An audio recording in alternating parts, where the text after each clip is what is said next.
আসসালামু আলাইকুম everyone, welcome to my new vlog. আশা করি আপনারা থাম্বনেল দেখে বুঝতে পেরেছেন আজকের ভিডিওটা কি উদ্দেশ্যে হচ্ছে। ভিডিওটা যারা নতুন দেখছেন আপনারা চ্যানেলটা সাবস্ক্রাইব না করে থাকলে, ফেসবুক থেকে দেখলে ফলো যদি না করে থাকো তাহলে তাড়াতাড়ি ফলোটা করে দিও বন্ধুরা, এবং ভিডিওটা শেয়ার করো। তো চলো বেশি কথা বাড়াবো না, ভিডিওটা যদি ভালো লাগে তাহলে লাইক কমেন্ট শেয়ার করবে, বন্ধু হয়ে পাশে থাকবে। চলো বেশি কথা না বাড়িয়ে ভিডিওটা শুরু করা যাক। তো বন্ধুরা দেখতেই পাচ্ছ, ফাইনালি অপেক্ষা করতে করতে ফ্লিপকার্ট থেকে আমার অর্ডারটা দিয়ে গেল। তো এক্ষুনি আনবক্স করব, দেখতে থাকো ভিডিওটা পুরো। আমার পার্সেলটা আমাকে হ্যান্ড ওভার করে ডেলিভারি বয় তিনিও রওনা দিলেন টানার পথে। দেখতে থাকুন। এবারে পার্সেলটা আমি আনবক্সিং করছি, দেখি ভিতরে কি দিয়ে গেছে। এমনকি এখন ফ্লিপকার্টে জানেন কি অবস্থা, পার্সেলটা অর্ডার করেছি, আগে পেমেন্ট দিতে হয়েছে, নইলে আসবে না। তো পেমেন্ট করার পরেই আমাকে হ্যান্ড ওভার করে গেল। ফাইনালি লুকটা তোমরা দেখতে পাচ্ছ। এটার মডেল নাম্বার হচ্ছে Q08। এবারে বার করব ভিতরে কি কি জিনিস আছে।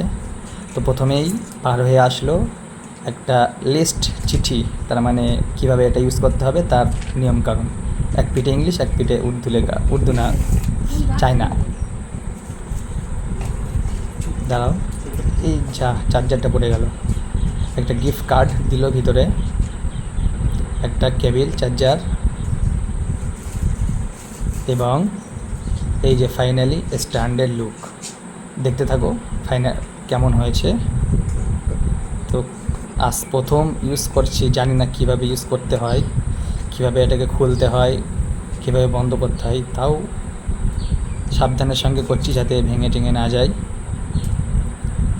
কেমন হয়েছে স্ট্যান্ডটা সবাই কমেন্ট করে জানাবে। হ্যাঁ, এবার থেকে স্ট্যান্ডে ভিডিও করতে, ফটো তুলতে সুবিধা হবে। ওই যে নিচে আমি খুললাম, ওটা নিচে রাখা যাবে।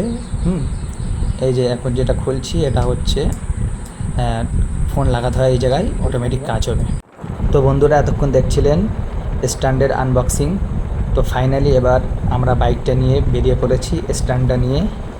তো এই যে ফুটেজটা এখন দেখতে পাচ্ছ, এটা স্ট্যান্ডের ফুটেজ। তো যতটা মনে করেছিলাম তেমনটা হয়নি, কেননা এটা তো কম দামি, সেই জন্য ততটা পারফেক্ট স্ট্যান্ড হলো না। কাঁপছে ভিডিওটা, তাও দামি নিলে হয়তো কাঁপতো না। বর্ষাকাল আসা মানেই আমাদের মাঠ ঘাট বিল সব পানিতে থই থই। দেখতে দেখতে আমাদের এদিকেও বুড়ে গেল, আমাদের বিল মাঠ, আমাদের চাষের জমি সব কিছুই বুড়ে গেল। তো দেখুন কি অপরূপ সুন্দর দৃশ্য, গাছপালায় ভরা সবুজ শ্যামলী, সুন্দর একটি ফুটেজ আপনাদের সামনে তুলে ধরলাম, আশা করি ভালো লাগবে। আরেকটা ফুটেজ নিলাম আমাদের সোনাকানিয়া থেকে বুধরাহাটি যেতে যে রাস্তাটা আছে, সে রাস্তাটা থেকে একটা ফুটেজ নিলাম। গাছপালার মধ্য দিয়ে, ঘরবাড়ির মধ্য দিয়ে সুন্দর একটা ফুটেজ হলো।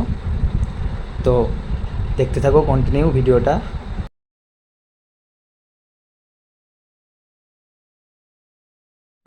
আরও একটি সাইড থেকে ভিডিও ফুটেজ করলাম স্ট্যান্ড দিয়ে, খুব সুন্দর লাগছিল আকাশটা দেখতে, সেই জন্য। তো বন্ধুরা পরবর্তী স্টেপ, সেলফি ক্যামেরা করে স্ট্যান্ড দিয়ে একটা ভিডিও করলাম, শ্যুট নিয়ে দেখছিলাম কেমন হয় ভিডিওটা। তো ভিডিওটা করতে করতেই পিছনে একটা স্করপিও চলে আসলো, সেটাও আমার ক্যামেরায় বন্দি হয়ে গেল। মাশাআল্লাহ খুব সুন্দরই লাগছে দেখতে। তো স্করপিওর মানুষগুলোও দেখছে আমাকে যে ভিডিও করতে করতে যাচ্ছে। তো দেখতে থাকুন। এখন এটা আমরা আছি বুধরাহাটি মোড়। তো দেখলেন ফাইনালি আমার দুই বন্ধুর সঙ্গে আমরা যাচ্ছি। তো দেখতে থাকুন পরবর্তী স্টেপ।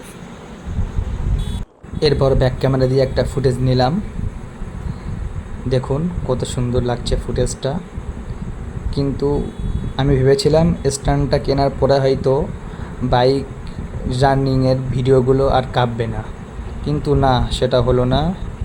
স্ট্যান্ডটা ভালো, কিন্তু কাঁপাটা বন্ধ হলো না। দামিটা নিলে হয়তো কাঁপতো না, আর দামিটা দেখেছি যারা নিয়েছে, দামিটার খুবই সুন্দর প্রোটেকশন দেয়। তো বন্ধুরা, তোমরা বুঝতেই পারছো যে আমি এই ফার্স্ট টাইম ভ্লগ ভিডিও নিয়ে আসলাম। তো আমার কথাবার্তার মধ্য দিয়ে ত্রুটি হবে, কেননা প্রথমবার মতো কন্টেন্ট করছি, তো একটু কথাবার্তার ত্রুটি হবে, তোমরা কিছু মনে করো না, ইনশাল্লাহ আগামীতে ঠিক হয়ে যাবে। তো সর্বশেষ ফুটেজ ভিডিও এটা। আমরা হাবড়া চত্বরে চলে এসেছি। এটা একটা ভিতরের রাস্তা, এখান দিয়ে যাই, তাহলে বেশি গাড়ি ঘোড়া জ্যামে পড়তে হয় না। তো ভিডিওটা কেমন লেগেছে, আশা করি ভালো লেগেছে। তো যদি বন্ধু হয়ে পাশে থাকো, যারা এখনও ফলো করেনি ফলোটা করে দিও, এবং বন্ধু হয়ে পাশে থেকে ভিডিওটা শেয়ার করে দিও। ভুল ত্রুটি ক্ষমা করো। ফার্স্ট টাইম ভ্লগ করলাম, আশা করি আগামীতে ঠিক হয়ে যাবে। টাটা, বাই বাই, আল্লাহ হাফিজ।